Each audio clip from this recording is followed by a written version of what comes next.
والصلاة والسلام على رسوله الكريم وعلى آله وصحبه أجمعين.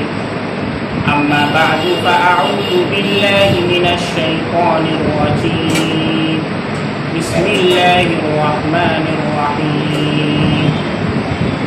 والذين يكنزون الذهب والفضة ولا ينفقونها في سبيل الله فبشرهم بعذاب أليم. صدق الله العظيم. برادران اسلام اور میرے عزیز دوستوں اور پیارے بچوں، اللہ رب العزت کا معزز مہمان جو ہم سب کے درمیان تشریف لایا، اس کا 1/3 حصہ گزر چکا ہے اور 2/3 باقی ہے۔ اللہ رب العزت ہمیں بچے ہوئے ایام کی قدر کرنے والا بنا دے اور روزوں اور تراویح کے ذریعے اللہ سے اپنی مغفرت کروانے والا بنے، اور رمضان کا جو مقصد ہے تقویٰ، اللہ وہ ہم سب کو عطا کرے۔ چونکہ عام طور پر لوگ رمضان کے اندر اپنی زکوٰۃ نکالتے ہیں اور زکوٰۃ سے متعلق بہت سارے سوالات بھی ہیں، اس لیے زکوٰۃ کے اوپر مناسب معلوم ہوتا ہے کہ مختصر اس کی تشریح آپ کے سامنے بیان کر دی جائے۔ زکوٰۃ اسلام کا ایک پلر ہے۔ 5 پلرز جو اسلام کے ہیں اس میں سے ایک پلر اور ستون زکوٰۃ بھی۔ جیسے نماز ایک ستون ہے، جیسے روزہ ایک ستون ہے، اسی طریقے سے زکوٰۃ بھی ایک پلر اور ستون ہے۔ اگر کوئی نماز کا انکار کر دے تو اسلام سے نکل جاتا ہے، ایسے ہی اگر کوئی زکوٰۃ کا انکار کر دے تو اسلام سے نکل جاتا ہے۔ قرآن میں اللہ رب العزت نے جگہ جگہ اقیموا الصلاۃ وآتوا الزکاۃ فرمایا ہے، نماز قائم کرو اور زکوٰۃ ادا کرو۔ اب یہ زکوٰۃ، بہت سارے حضرات ایسے ہیں جو زکوٰۃ نہیں نکالتے۔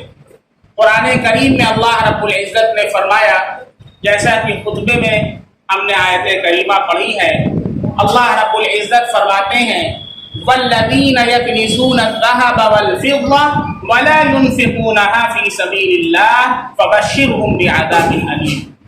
جو لوگ سونے اور چاندی کو جمع کر کے رکھتے ہیں، ولا ينفقونها فی سبیل اللہ، اور اسے اللہ کے راستے میں خرچ نہیں کرتے ہیں، فبشرهم بعذاب علیم، تو انہیں دردناک عذاب کی خوشخبری سنا دی۔ پھر آگے اللہ تعالیٰ فرماتے ہیں یوم یحمى علیہا فی نار جہنم، قیامت کے دن جس دن اسے آگ میں تپایا جائے گا، سونے اور چاندی کو آگ میں تپایا جائے گا۔ اس کے بعد فتقوی بہا جباہہم وجنوبہم وظہورہم، پھر اسی تپے ہوئے سونے اور چاندی سے پیشانی کو داغا جائے گا، پیٹھ کو داغا جائے گا، پہلو کو داغا جائے گا، اور پھر یہ کہا جائے گا ھذا ما کنزتم لانفسکم، لو یہ ہے تمہارا خزانہ جو اپنے لیے جمع کر رکھا تھا، فذوقوا، لہذا اس کا مزہ چکھو۔ اسی طریقے سے ایک دوسرے مقام پر ارشاد ہے وَيْلٌ لِكُلِّ هُمَزَةٍ لُمَزَةٍ، ہلاکت ہے اس شخص کے لیے جو عیب لگانے والا اور طعنہ دینے والا ہے۔ اکثر لوگوں کی عادت ہوتی ہے لوگوں میں عیب نکالتے ہیں، فلانا ایسا ہے، ٹھکانا ایسا ہے، ان کے اندر یہ عیب ہے، فلاں کے اندر یہ عیب ہے۔ کہ اللہ کے بندے پہلے دیکھ تیرے اندر کیا ہے، اپنی اصلاح کی فکر کرو۔ لوگوں کے اندر 100 عیوب ہیں، ایک اچھائی ہے، تو اچھائی کو ایمان والا دیکھتا ہے اور اچھائی کو لے لیتا ہے، جس کی وجہ سے اللہ اسے حسنات کا مجموعہ بنا دیتا ہے۔ اور جو انسان لوگوں کی برائیوں کو دیکھتا ہے وہ برائیوں کا معجون مرکب بن جاتا ہے، وہ سب کی برائی کو اپنے اندر لے لیتا ہے۔ اس لیے اللہ کا نیک بندہ لوگوں کی اچھائیوں کو دیکھتا ہے اور اچھائی کو لے لیتا ہے۔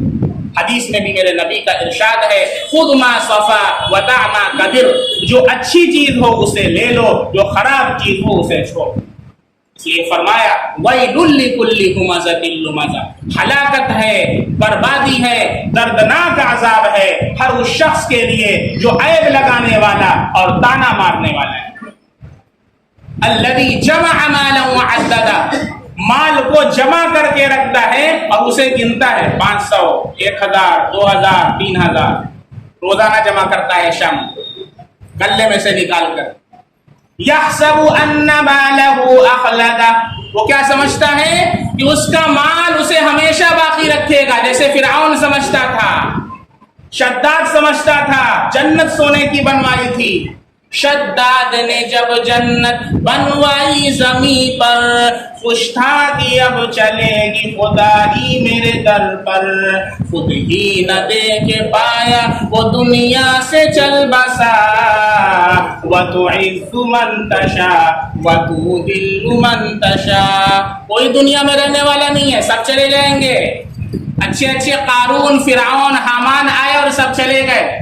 مال کو جمع کر کے رکھتا ہے اور گنتا ہے اور یہ سوچتا ہے کہ اس کا مال اسے ہمیشہ رکھے گا، یا اس کی سوچ یہ صرف سوچ ہی تک محدود رہ جائے گی۔ یحسب ان مالہ اخلدہ۔ آگے اللہ فرماتے ہیں کلا لینبذن فی الحطمہ، ہرگز نہیں، کل اسے ایسی آگ میں پھینک دیا جائے گا جو آگ توڑ کر کے رکھ دینے والی، جلا کر کے خاکستر کر دینے والی۔ لَيُنبَذَنَّ فِي الْحُطَمَةِ وَمَا أَدْرَاكَ مَا الْحُطَمَةُ، تجھے کیا معلوم کہ حطمہ کیا ہے؟ نار اللہ الموقدہ، اللہ کی سلگائی ہوئی آگ۔ کسی انسان کی سلگائی ہوئی نہیں ہے کہ فائر بریگیڈ سے بجھ جائے، اللہ کی سلگائی ہوئی آگ ہے۔ الَّتِي تَطَّلِعُ عَلَى الْأَفْئِدَةِ، جو دلوں کے اندر گھس جائے گی، جگر کو پارا پارا کر دے۔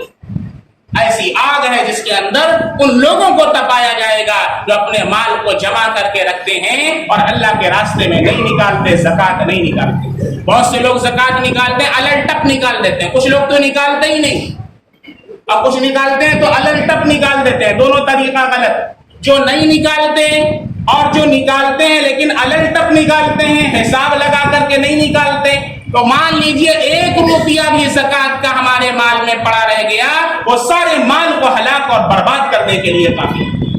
جتنے لوگ تجارت کرنے والے ہیں، بزنس مین ہیں، مال تجارت ان کے پاس ہے، دکان میں کتنا مال ہے حساب لگاتے ہیں، ایک ایک سامان کا حساب لگاتے ہیں، اس سامان کی زکات نکالنا آپ کے اوپر واجب ہے۔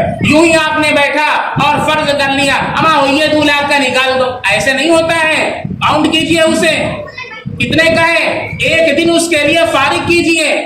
باقاعدہ زکات نکالنے کا صحیح طریقہ یہ ہے کہ ایک دن مقرر کر لیجئے، فور ایگزامپل 20 رمضان کو نکالوں گا، 15 رمضان کو نکالوں گا، 11 رمضان کو نکالوں گا، تو 11 رمضان کو سب کام ٹھپ کر کے زکات کا حساب کیجیے، کاؤنٹ کیجئے ہماری دکان میں کتنا سامان ہے، اور جو مال تجارت ہے اس کی قیمت فروخت پر زکات ہے، جتنے میں خریدا ہے اس پر نہیں۔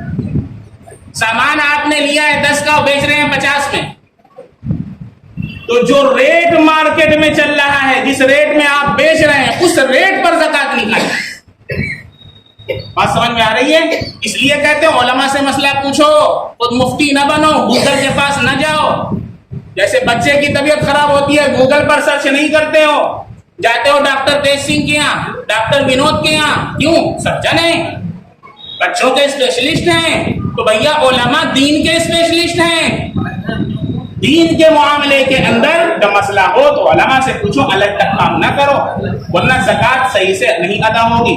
زکات صحیح سے ادا کرو۔ بات سمجھ میں آ رہی ہے؟ اس لیے سارے مال کا مختصر سارے مال کا حساب لگانا ہے، اور کس پر زکات فرض ہے مختصر سمجھ لیں، 52.5 تولہ چاندی کی جو قیمت ہے، جو آج کل مارکیٹ میں 42 سے 43 ہزار بن رہی ہے، اگر اس کے بقدر آپ کے پاس سونا چاندی مال تجارت اور جو بینک بیلنس ہے ملا کر کے 43 ہزار تک پہنچ جا رہا ہے، اور اس پر سال گزر چکا ہے، تو آپ کے اوپر زکات فرض ہو چکی ہے۔ اس کا 2.5% اللہ کے راستے میں نکالنا ہے۔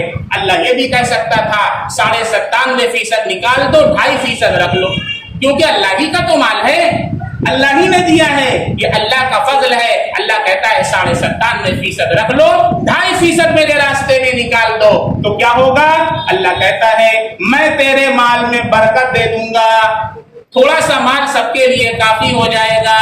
دوسرا کام کیا ہوگا؟ اللہ کی طرف سے مال کا پروٹیکشن ہو جائے گا، سیفٹی ہو جائے گا۔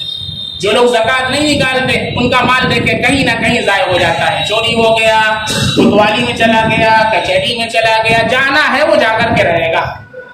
اللہ کا وعدہ ہے اللہ تمہارے مال کی حفاظت کریں گے اور مال کے اندر برکت عطا فرمائیں گے۔ کتنا نکالنا ہے؟ 1,00,000 روپیہ آپ کے پاس ہے، اللہ کہتا ہے 97,500 رکھ لے، 2,500 غریب کو دے دے۔ نہیں، اور ہوتے ہیں 2,500 دینے والے، لے رکھ لے 2,500 روپیہ، اب چلا جائے گا تیرا پورا 1,00,000 روپیہ۔ یہی ہو رہا ہے۔ اللہ کے بندوں حساب لگا کر کے زکات نکالو اور مستحق افراد تک زکات کو پہنچاؤ۔ یہ آج کل جو فراڈ لوگ چل رہے ہیں، فراڈ کر رہے ہیں، ایک مسجد میں تو ایک غیر مسلم پکڑا گیا، غیر مسلم ہے، ٹوپی لگا کر کے مانگ رہا ہے اللہ کے راستے میں دے دو، اور عید والے دن کیا ہوتا ہے، ایسے ایسے ایکٹر نکلتے ہیں کہ شاہ رخ خان، سلمان خان ہے، پٹی باندھ کر کے اوپر سے کالا رنگ ایسا ٹانگ ہلا رہے ہیں۔ ابھی پکڑا گیا، ویل چیئر کے اوپر چل نہیں پا رہا تھا، جب زور سے بات کیا تو کھڑے ہو کر کے بھاگا، اور اس کا نام پوچھا کیا ہے، کرا منوج سنگھ، کا ابا کا نام کیا ہے، کا ابا کا نام عبید اللہ، ابا مسلمان بیٹا غیر مسلم، کچھ پتہ نہیں چل رہا ہے کہاں سے زکات، کس کو زکات دی جا رہی ہے، مستحق افراد کو زکات دینا ہے۔ قرآن میں اللہ فرماتا ہے لا يعرفون، ایسے لوگ ہیں لا يسألون الناس الحافا، وہ لوگوں سے لپٹ کر سوال نہیں کرتے ہیں، وہ کسی سے مانگتے نہیں ہیں، وہ صرف اللہ کے سامنے اپنی حاجت کو رکھتے ہیں۔ ان تک پہنچو اور مستحق تک ان کی زکات پہنچاؤ، یہ ہماری ذمہ داری۔ مدینہ کے اندر جب زکات فرض ہوئی، 2 سال کے اندر پورے مدینہ کے اندر کوئی زکات لینے والا نہیں تھا، سب زکات دینے والے تھے۔ کیوں؟ سسٹم کے تحت زکات ادا کی جاتی ہے۔ ہر آدمی اٹھا کر کے، کوئی بھی مانگنے آ گیا اٹھا کر کے نہیں دیتا تھا، یہ جتنے مانگنے والے ہیں سب کے سب صاحب نصاب، سب ان کے اوپر زکات فرض ہے۔ کہ جو عورتیں آپ کے گھروں میں مانگنے آتی ہیں سب کے پاس زیورات ہیں، ان کے اوپر زکات فرض، آپ ان کو اپنی زکات ادا کرتے ہیں، زکات ادا نہیں ہوتی۔ اس لیے میرے بھائی زکات سسٹم کے تحت ادا کریں، مستحق افراد کو پہنچانے اور تحقیق کرنے کے بعد ہی اپنے زکات کا پیسہ دیں، بغیر تحقیق کے ادا نہ کریں۔